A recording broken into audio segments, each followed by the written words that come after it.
तो दोस्तों एसएससी ने finally SSC CGL 2025 tyre 1 answer की रिलीज़ कर दी है और इस नोटिस में हर एक इम्पोर्टेंट डिटेल्स दे रखी है।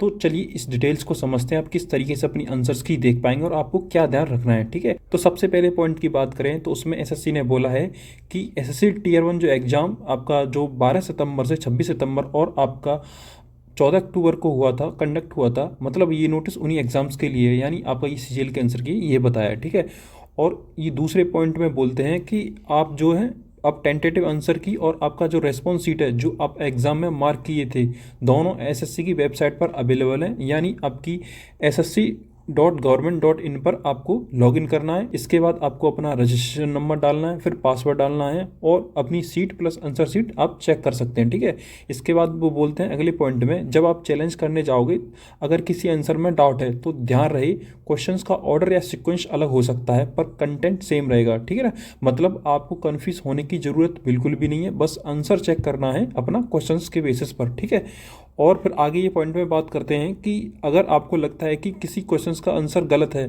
तो आप 16 अक्टूबर 2025 यानी रात 9 बजे से लेकर 19 अक्टूबर 2025 रात 9 बजे तक आप अपने क्वेश्चंस का ऑब्जेक्शन रेज कर सकते हैं। ठीक है ना, और इन्होंने बताया इसकी जो फीस है आपकी 50 रुपये रहेगी। ठीक है ना, 50 रुपये पर क्वेश्चन इसका चैलेंज करने का आपसे कटेगा। ठीक है ना, और 9 बजे के बाद आपका कोई ऑब्जेक्शन एक्सेप्ट नहीं होगा और किसी और मोड ईमेल पोस्ट एटसेट्रा से भेजने पर इंटरटेन नहीं किया जाएगा। इन्होंने ये सब इसमें बताया है। ठीक है, ये आगे पॉइंट में बोलते हैं कि आपके जो क्वेश्चन पेपर है सिर्फ पर्सनल यूज के लिए ही है, मतलब आप एनालाइज कर सकते हो कि कहाँ गलती हुई है पर उसका मिसयूज नहीं करना है आपको। ठीक है, ये बता रहे हैं इसमें।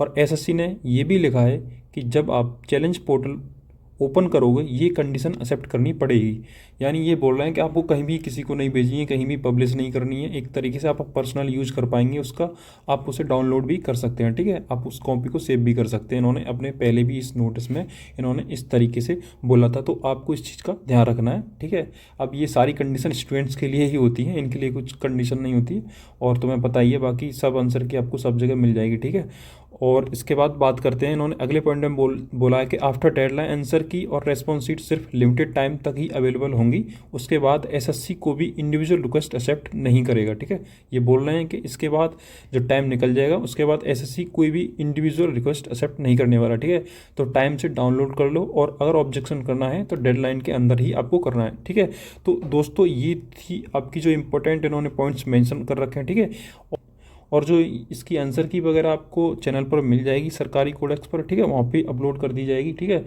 और अब सबसे बड़ी बात है आपको कमेंट सेक्शन में अपना स्कोर ज़रूर बताना है ताकि एक कट ऑफ का आइडिया लग सके, प्रोडिक्शन हो सके। ठीक है, तो अपना स्कोर ज़रूर बताएं, जो भी स्कोर रहता है इसमें कुछ भी आपको झिझकना नहीं, ताकि एक अच्छे से आइडिया हो पाए कि कितना स्कोर स्टूडेंट्स कर रहे हैं। ठीक है, तो आपको इस बात का बिल्कुल ध्यान रखना है। ठीक है ना, तो उसी के बेसिस पे आपकी जो मेंस की तैयारी टायर 2 की आप कर पाओगे। ठीक है, और बाकी आप चैनल को सब्सक्राइब कर सकते हैं, जो भी इंपॉर्टेंट अपडेट्स या कोई भी नोटिस वगैरह सर्कुलेशन कुछ भी होता है तो हम यहाँ पे डिस्कस करते हैं। ठीक है, तो मिलते हैं आपकी अगली कटअप की वीडियो में जिसमें सब कुछ डिस्कस करेंगे आपके डेटा के बेसिस पर ही। ठीक है, तो तब तक के लिए बेस्ट ऑफ लक।